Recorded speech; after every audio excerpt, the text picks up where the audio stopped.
nós começamos a estudar a semana passada, vamos avançar um pouquinho nele, não conseguimos terminar, nós vimos aí que a verdade central desse salmo, nós ainda não lemos todo o texto, né? É um texto grande, eu falei que nós íamos explicando pouco a pouco. Então, nós vimos aí que o chamado ao louvor é um salmo que chama o povo a louvar. O chamado ao louvor baseia-se em quem Deus é e no que Ele faz.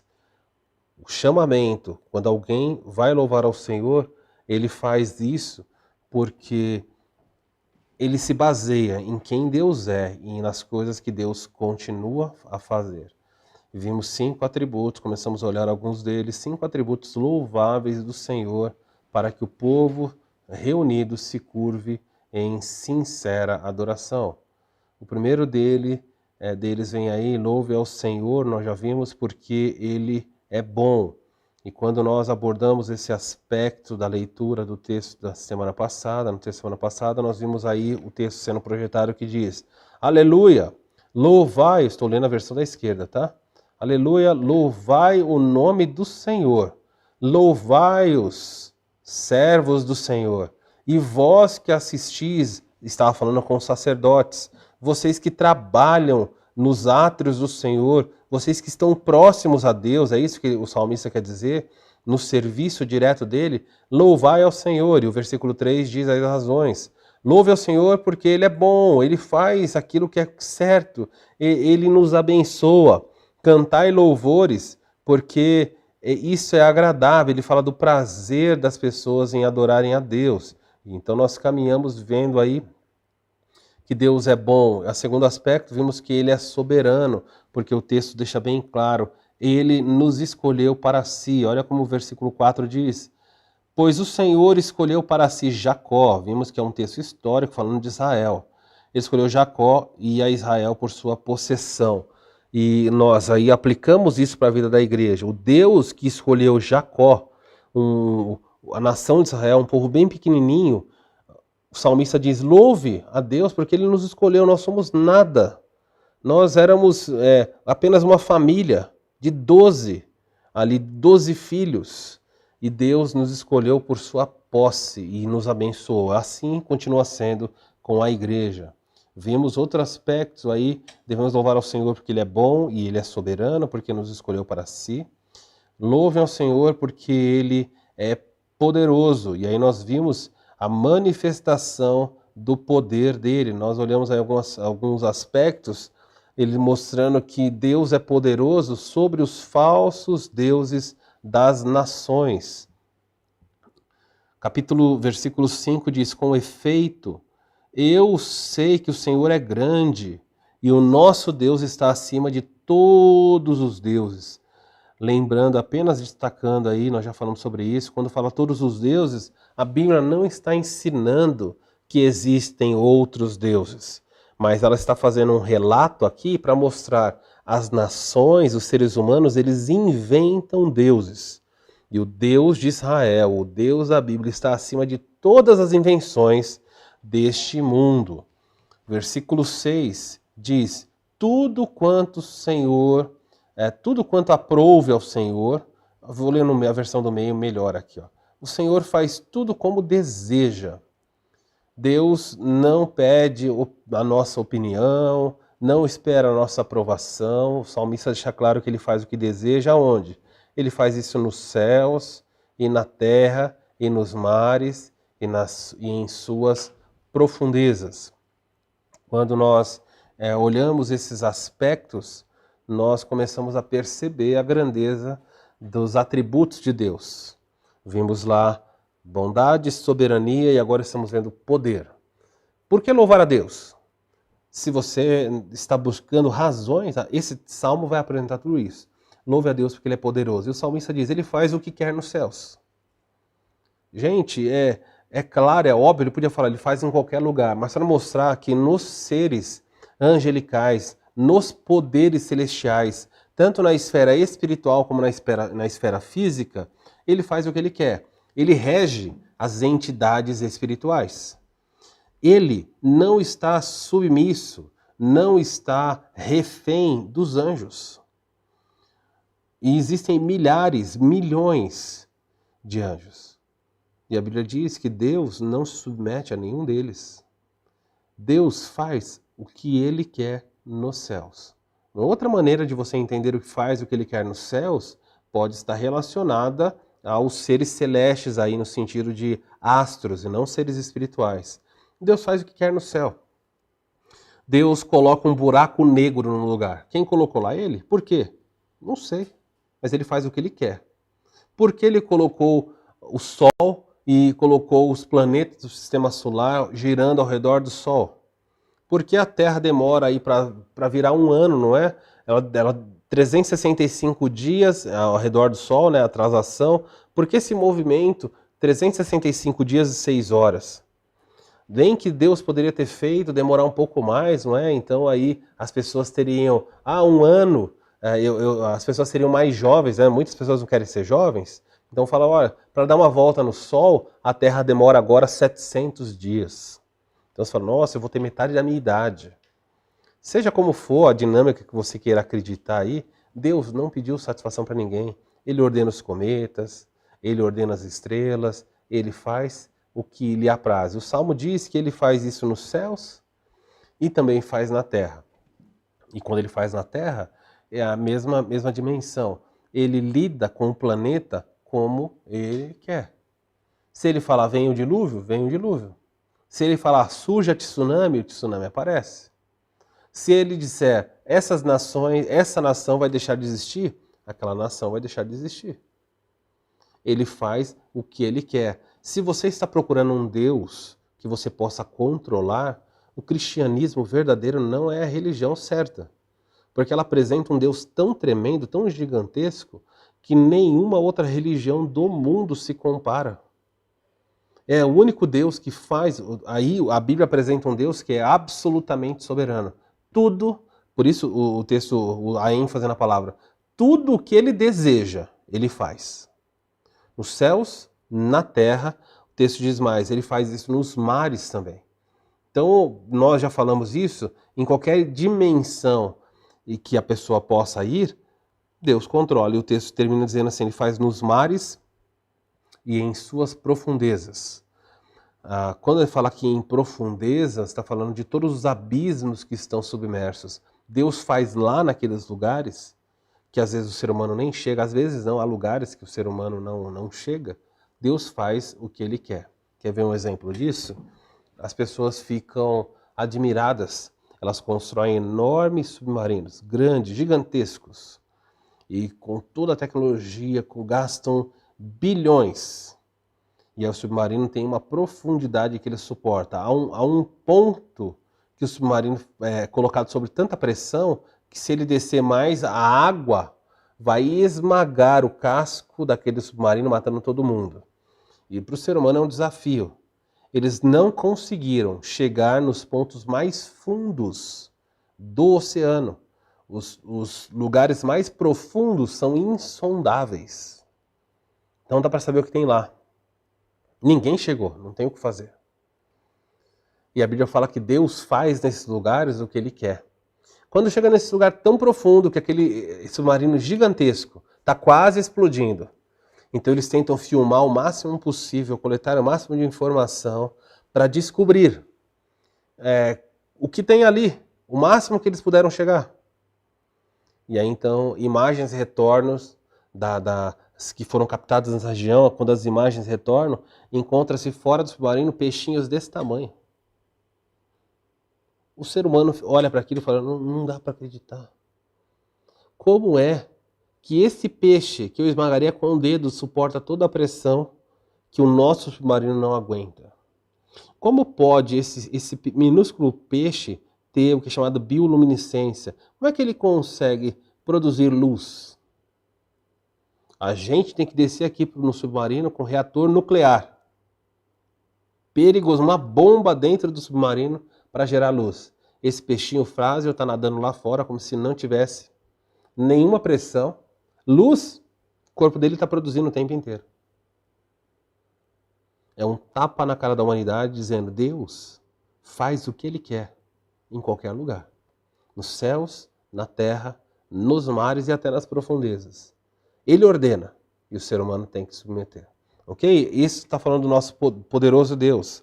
Versículo 7 vai continuar falando ainda a respeito do nosso Deus, quando ele apresenta o versículo 7 dizendo: Ele, Deus, faz subir as nuvens dos confins da terra, e faz os relâmpagos para a chuva, e faz sair o vento dos seus reservatórios. Então veja, Deus faz as nuvens subirem dos confins da terra e faz os relâmpagos para a chuva. Nesse sentido, o próximo aspecto que você pode entender aí desse texto é esse. Deus é poderoso sobre os falsos deuses das nações e também o nosso Deus, ele tem poder de abençoar a criação ou trazer juízo sobre ela. Quando o salmista diz que ele faz o que quer, significa que ele livra e ele destrói.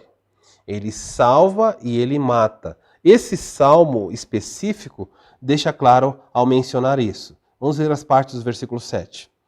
Ele faz, olha só, ele faz subir, faz as nuvens subirem sobre toda a terra. Quem faz com que as nuvens apareçam? Deus. O que ele quer dizer aqui das nuvens? Ele está falando que Deus envia as tempestades. Da minha casa, tem um ponto da minha casa que dá para ver grande parte da cidade. E às vezes a tempestade se forma do outro lado. E eu olho aquela cena das nuvens vindo, aquelas nuvens carregadas, e o vento começa a avisar as pessoas na rua, as janelas, as folhas voando para tudo que é lado, e você fala, a tempestade está vindo. O salmista diz que Deus ordena as nuvens, vão, encham-se de água e de raios, porque o texto vai falar, faz subir sobre a terra as nuvens e envia os relâmpagos que acompanham a chuva. Então Deus, no livro de Jó, eu não vou para lá agora por causa do nosso tempo, o texto do livro de Jó fala que Deus enche as nuvens com água e faz derramar água num lugar para abençoar e também faz com que a mesma nuvem carregada de água caia num só lugar e destrua tudo.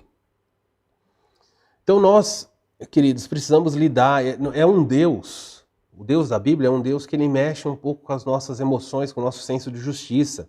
E as pessoas, vez por outra, ficam criando maneiras, parece, de tentar defender Deus. Entenda o que eu vou dizer aqui? Defender Deus dizendo assim, aconteceu aquela tragédia. Choveu no Rio de Janeiro, inundou, um monte de pessoas morreram. De quem é a culpa? Quem mandou aquela chuva? As pessoas dizem, não, é culpa porque não teve saneamento, não teve isso, o aquecimento global. É verdade, o homem tem a sua responsabilidade. Mas quem enviou a chuva para cair naquele lugar? Quem mandou que aquilo acontecesse? Diferente, viu a palavra que eu falei? Não é a palavra permitiu.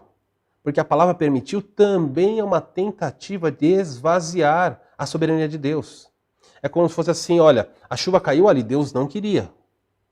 Mas ele permitiu. Há um filme, um livro chamado, aliás, há um livro que se tornou filme chamado A Cabana. Está cheio de erros, a história desse filme, a história do livro, está cheio de erros, mas conta a história de um pai que está incomodado porque perdeu algo, e então ele vai para uma cabana e lá, miraculosamente, ele se encontra com o Pai, com o Filho e com o Espírito Santo. E há uma série de diálogos ali para tentar confortá-lo, tentar ajudá-lo e tal, mas há uma cena, um momento em que há um diálogo entre Deus e o Pai, que era representado nesse caso por uma mulher, e o pai diz assim, olha, eu tenho o poder de fazer coisas maravilhosas das tragédias. Quem já assistiu ou quem for assistir, guarde essa frase, porque a frase está ensinando algo. Deus disse para o homem que estava em luto, chateado, eu tenho o poder de fazer coisas maravilhosas das maiores tragédias, mas eu não sou responsável por elas. Olha, quando eu ouvi essa frase, eu falei, como é que é? Ah, Deus pegou a tragédia, então aconteceu uma tragédia. Quem fez? Ah, obra do acaso. A culpa não é minha, Deus falou. É do homem, enfim, uma série de coisas aconteceram aqui e aconteceu essa tragédia. Eu vou lá, pego essa tragédia e faço uma coisa maravilhosa. Mas eu não sou responsável pela tragédia.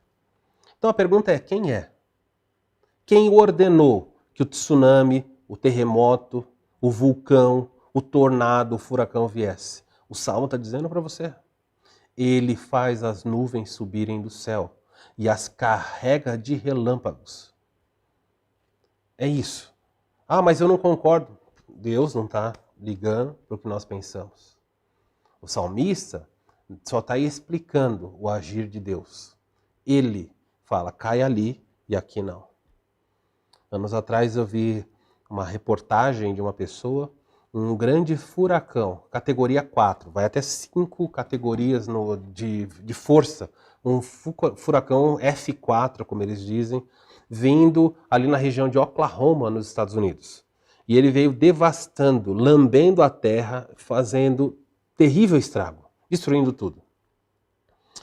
E lá as autoridades, o sistema, né, que monitora isso é muito mais rápido, avisa as pessoas, saiam de casa, abandonem, o tornado está nessa direção, mudou de direção, há um monitoramento muito preciso para dizer por onde o furacão vai passar. E o furacão se aproximou de uma casa, de uma pessoa, e ele, a mulher, havia, se não me engano, pessoas idosas e crianças na casa, e esse homem disse, eu não vou sair, eu não vou ter mais condições de sair. E é incrível. Esse homem vai para a varanda da sua casa e o furacão está vindo diretamente para a casa dele. As outras casas já tinham sido devastadas, as que estavam em pé ainda estavam com placas de madeira porque as pessoas morrem no furacão porque os objetos são lançados pelo vento em alta velocidade e mutilam, matam. Esse homem deixou as pessoas dentro de casa, ele foi para a varanda de casa, se ajoelhou de frente para o furacão e clamou a Deus. Pediu a Deus para que Deus intervisse naquela situação. Ele tinha que segurar no chão, tamanha era a força do vento. E ele não levantava a cabeça, mas ele orava a Deus, Senhor, salva a minha casa, livra-nos. O Senhor é o Deus que controla todas as coisas. E segundo o mundo, segundo a explicação que o mundo dá, inacreditavelmente, o furacão desviou-se da casa dele, pulou a casa dele, voltou para o mesmo trajeto e continuou reto. Como? Como? Pastor, não entendi. É isso mesmo. A casa estava aqui, o furacão veio, quando chegou em frente à casa dele, esse homem ajoelhado, o furacão se desviou, fez o contorno na casa dele, voltou para a parte de trás da casa e foi adiante. E quando tudo terminou, não havia sobrado nada. Toda a região foi devastada, toda, só existiam farrapos de casa do que poderia ser um bairro ali. Tudo foi destruído, mas havia uma casa em pé. Uma única casa em pé. Quem fez aquilo? Quem ordenou que o furacão se desviasse? O Salmo 135 diz, ele ordena os ventos, ele ordena as nuvens, ele as carrega de relâmpago, ele faz o que ele quer no céu, na terra, em qualquer lugar. Se ele falar, passe ali furacão, vai passar. Se ele mandar desviar, também irá desviar. Começa a pensar, a entender um pouquinho a grandeza do seu Deus, para que você tenha essa dimensão. Isso significa, deixa eu fazer uma digressão rápida, significa que quando você estiver diante de um furacão, você tem que ir para frente da casa orar, para que Deus desvie? Não é isso. Esse homem entendeu que não dava mais o que fazer. Ele pediu a Deus e Deus interviu. Mas ele tinha, a única opção era pedir a Deus ou ficar ali e morrer. E Deus atendeu a oração dele. Nós não precisamos tentar a Deus. Falar, então eu entendi, pastor, a partir de agora, quando estiver no meio de um tiroteio, eu falo, Senhor, me guarda, eu vou passando no meio do tiroteio. Vai morrer. Entendi, pastor, quando eu estiver na praia e ver as tempestades, o vento e os raios caindo ali na areia da praia, eu vou orar, Senhor, livra-me, vou ficar pulando onda. Vai morrer. Não é disso que nós estamos falando, não é colocar Deus à prova ou tentar Deus, como a Bíblia fala. Mas você pode crer num Deus que controla essas coisas. Tem poder para isso. O Salmo diz mais. Ele envia os relâmpagos que acompanham a chuva e manda os ventos sair dos seus depósitos. Olha, eu não sei se Deus conseguiu fazer o que a Dilma queria. Nesse texto aqui, especificamente, fala que Deus tem um depósito de ventos. Então, eu não sei se veio daí a ideia, vamos estocar ventos. Deus pode fazer. O ser humano não tem condição de fazer isso, não é? Não, há pessoas que fazem e falam coisas absurdas. Um tempo atrás havia uma pessoa vendendo latinhas com ar. A lata estava vazia, era uma lata igual de, sei lá, de molho de tomate, que lá dentro tinha ar. Ou seja, não tinha nada. E as pessoas perguntam, está vendendo o quê? Ele falou, eu estou vendendo ar.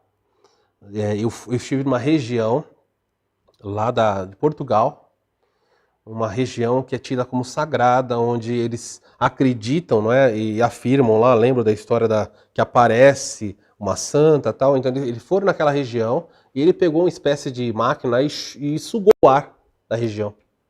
E depois ele invasou o ar e saiu vendendo.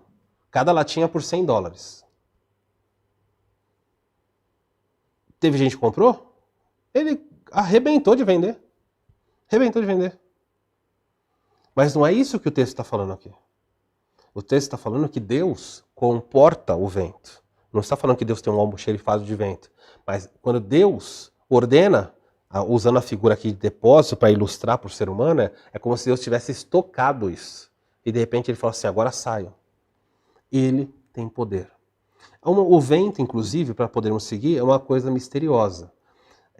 No Novo Testamento, em João capítulo 3, o vento é associado ao Espírito Santo. E o texto fala, o vento vem e sopra, você não sabe de onde vem nem para onde ele vai. Assim também são aqueles que nascem do Espírito Santo. Ninguém consegue explicar. Para onde o vento foi depois que ele passou? De onde ele veio? Por que ele retornou?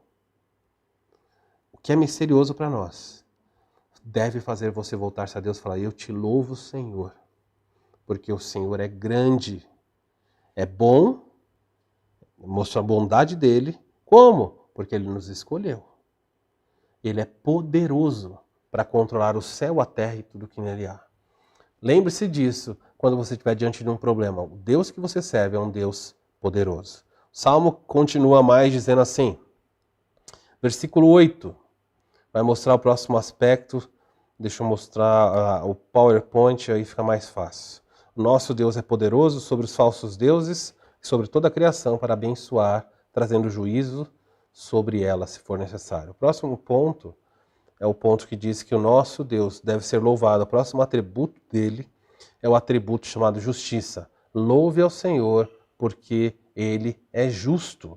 E esse atributo de justiça, ele é destacado na sua justiça. Preste atenção, que às vezes pode parecer demorada. Olha só o que eu escrevi aí. A justiça de Deus, às vezes, pode parecer demorada. Para nós, para Deus é no tempo certinho. Mas às vezes parece que está demorando. Mas uma coisa é certa. A justiça de Deus, ela sempre vem. E ela fere o injusto que é incapaz de escapar dela. Ela pode demorar. Pessoas aqui fazendo iniquidade na terra. A justiça de Deus cairá sobre elas. Pode demorar para nós, da nossa perspectiva, fala, nossa Deus, a pessoa está aí 80 anos fazendo coisa errada, não aconteceu nada, ok. Mas quando a justiça vier, ela e ele não escaparão dela. Olha como o texto vai abordar isso. Matou, versículo 8, foi ele quem feriu os primogênitos no Egito, tanto dos homens como das alimárias aqui, ou no caso a versão do meio aqui diz como dos animais. Vou ler para a versão do meio que está mais fácil. Realizou maravilhas no Egito contra o faraó e todo o seu povo. Destruiu, presta atenção, destruiu grandes nações e matou reis poderosos. E aí o texto vai descrever quem são esses reis. Seom, rei dos amorreus, Og, o rei de Bassã, e todos os reis de Canaã. E entregou a terra deles como herança. Sim, como herança ao povo de Israel. Porque o salmista está descrevendo que Deus matou os egípcios e que Deus, depois de matar os egípcios, então veja, o versículo 8 e 9 fala que ele mata os egípcios, inclusive o filho do faraó. Nós já vimos isso, que faraó se intitulava Deus. Faraó tinha essa prerrogativa de convencer as pessoas de sua divindade. Então ele diz assim, eu sou o representante de Deus na terra. O que Deus faz? Deus olha e fala, você tem poder? Sim. Se eu sou Deus, o meu filho também é divino. Então Deus vai lá e toca o filho de Faraó. E o filho primogênito de Faraó morreu. Que era o sucessor de Deus na terra. Por que ele fez isso?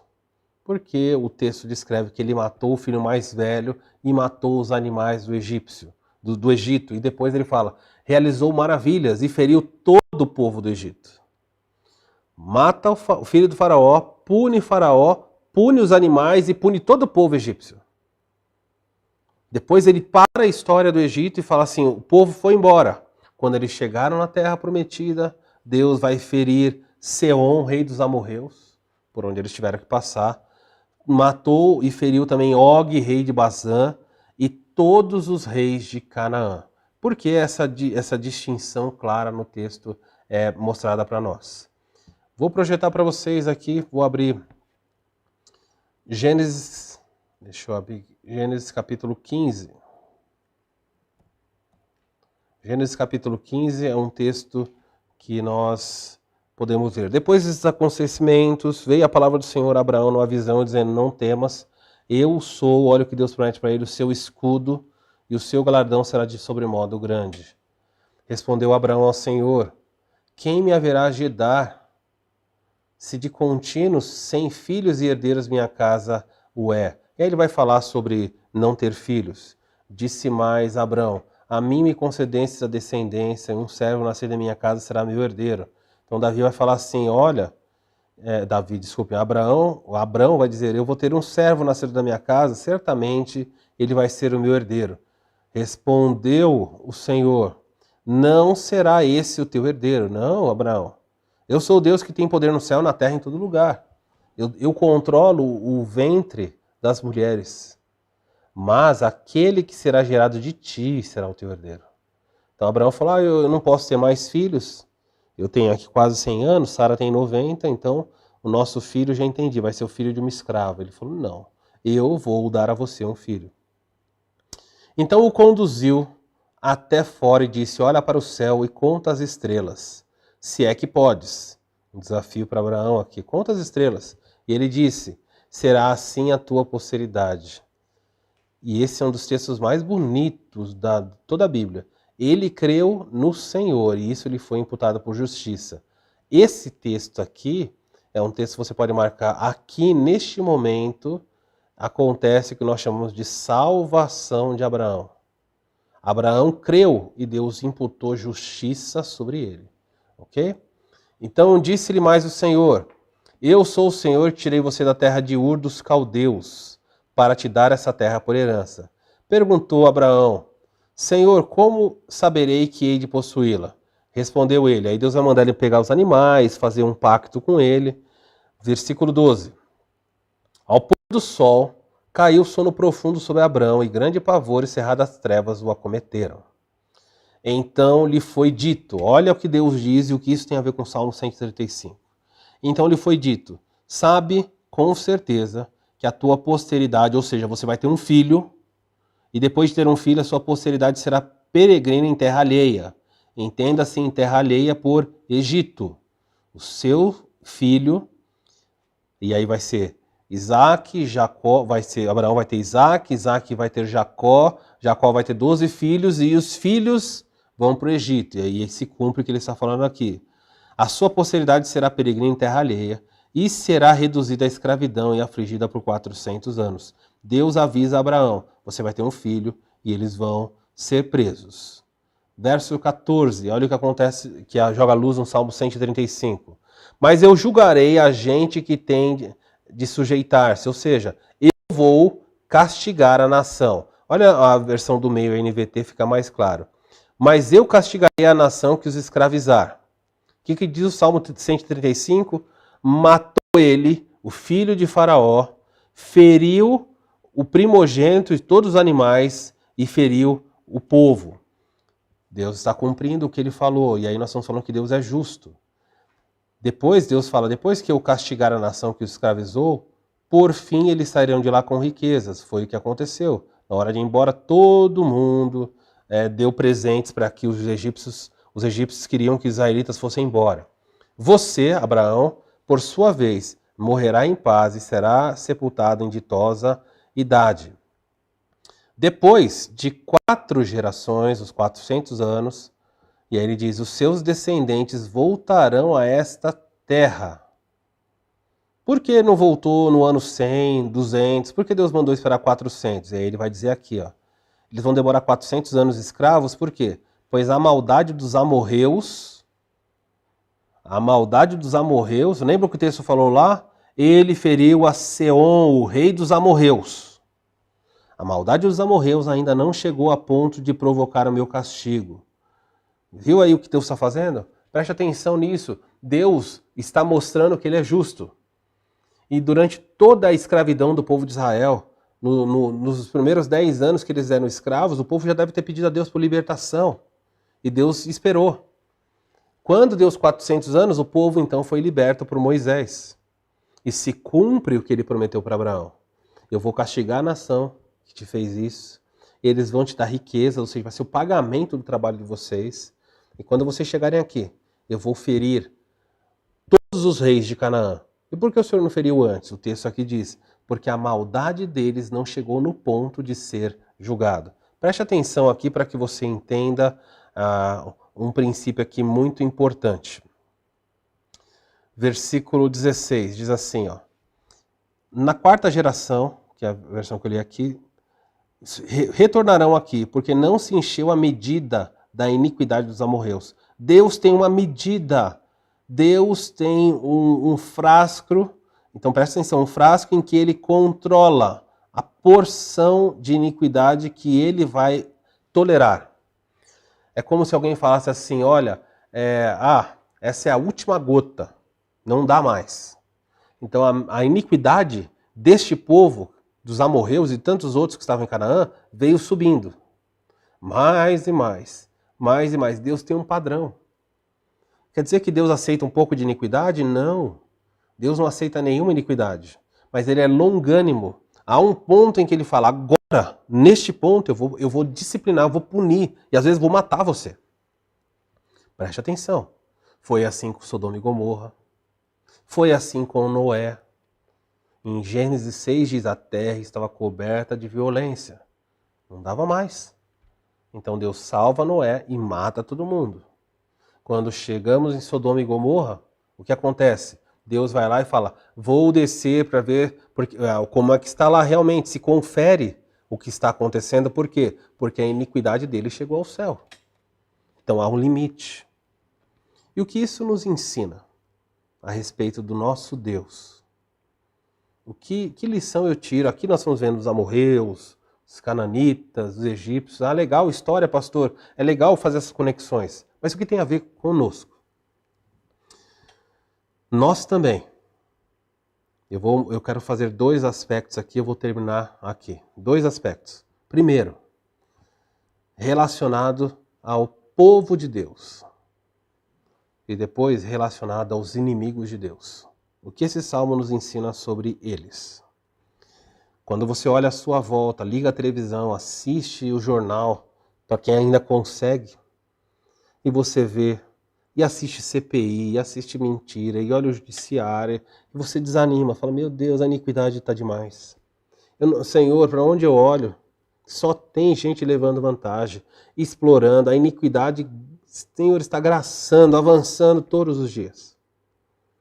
Esse texto vem aqui, sussurra no seu ouvido, ou melhor, grita, dizendo o seguinte, calma, a iniquidade deles ainda não chegou no ponto.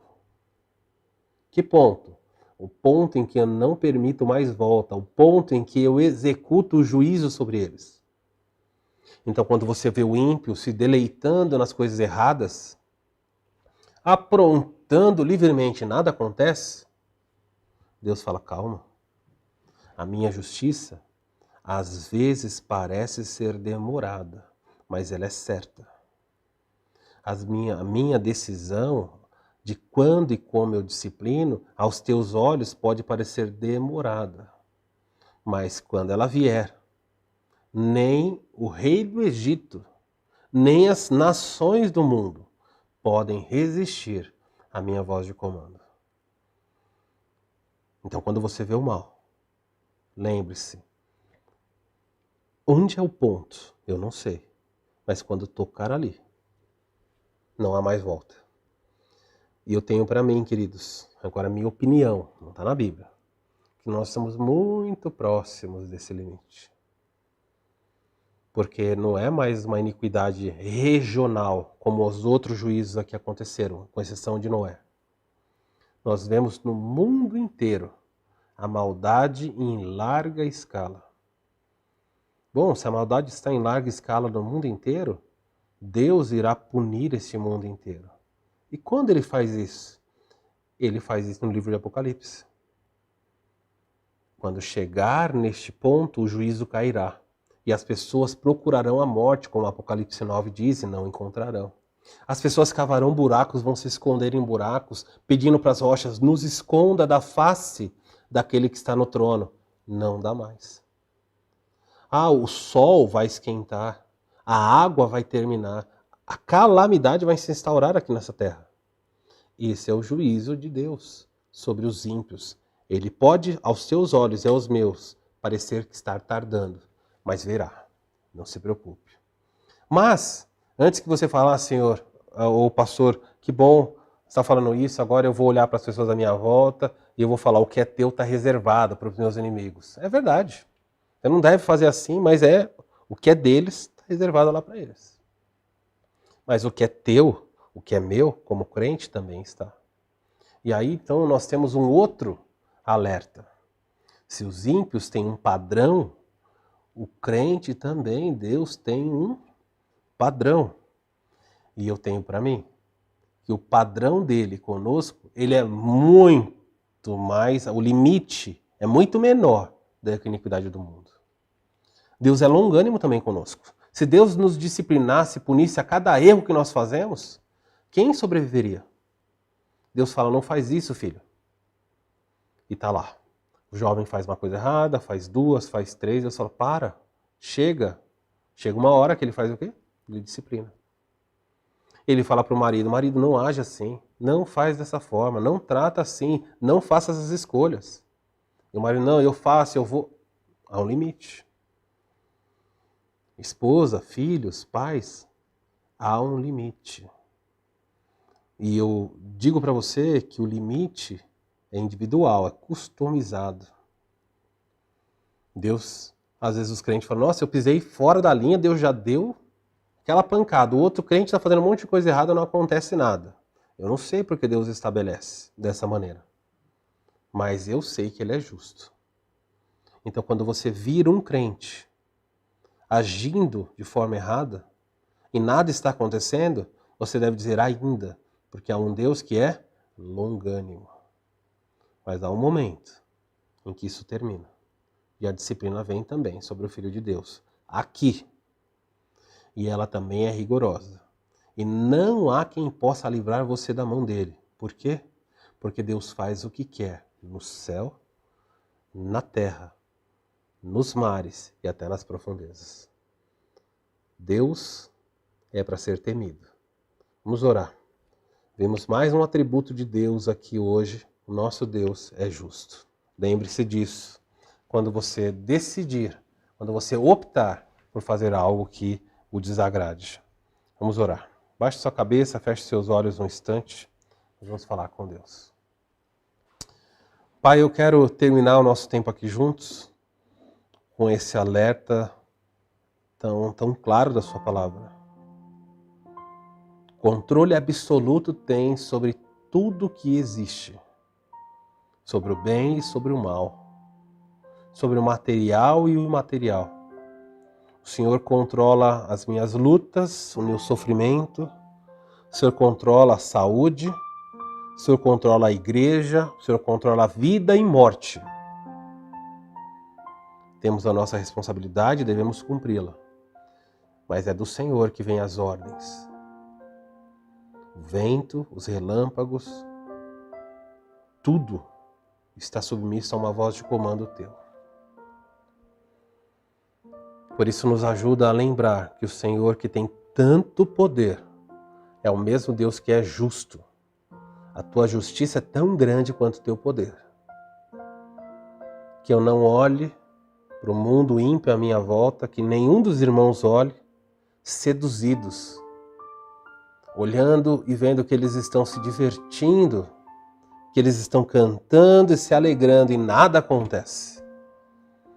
Senhor, dá-nos a visão celeste, não a visão mundana. Nos ensina a enxergar que o juízo virá.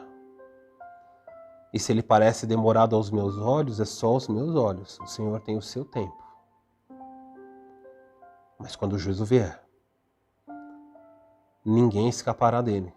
Ninguém vai argumentar com o Senhor. Não haverá desculpa. Que isso sirva de alerta para nós também, enquanto crentes. Que nós não brinquemos com o Senhor, com a sua igreja, com a sua palavra. Que a gente não viva uma vida dupla de mentira. Que nós tenhamos temor. Temor pessoalmente, individualmente, cada um de nós, temor próprio com as nossas escolhas, com as nossas ações. Mas também tenhamos aquele temor coletivo. O temor respeitoso para com a tua igreja, com a tua noiva. Ai daqueles que ousam, Senhor, te afrontar. O juízo virá. Até lá, ajuda-nos a pastorear o nosso próprio coração com santo temor. Obrigado por esse salmo que nos mostra quem tu és e assim nos estimula a louvá-lo. Nós oramos em nome de Jesus. Amém. Deus abençoe você. Fique na graça do Senhor. Quinta-feira, às 20 horas, aqui no YouTube, nós temos uma noite, uma live de louvor e adoração. Venha participar conosco, tá bom? Grande alegria. Domingo, às 18 horas, o nosso culto presencial já retornou. Se você já foi vacinado, se você é membro da nossa igreja e já foi vacinado, retorne. Nós estamos aí aguardando, esperando. Prazo limite para o retorno dos membros é dezembro. Até dezembro já tem a segunda, terceira dose, sei lá, quarta dose, já deu tempo de tomar a dose que a pessoa quis. Mas em dezembro, os que decidirem não voltar, claro, nós sabemos que há pessoas que estão impossibilitadas, estão doentes e por outras razões não podem estar. Mas estou falando de pessoas que estão optando por não voltar. A partir de dezembro, infelizmente, vai ser a data limite para o seu retorno, tá bom? Deus abençoe você, uma decisão aí que a diretoria da igreja tomou. E nós queremos que você retorne para o nosso convívio para que a igreja caminhe firme. Deus abençoe, bom descanso, nos vemos em breve. Um abraço a todos. Fiquem na graça do nosso Senhor.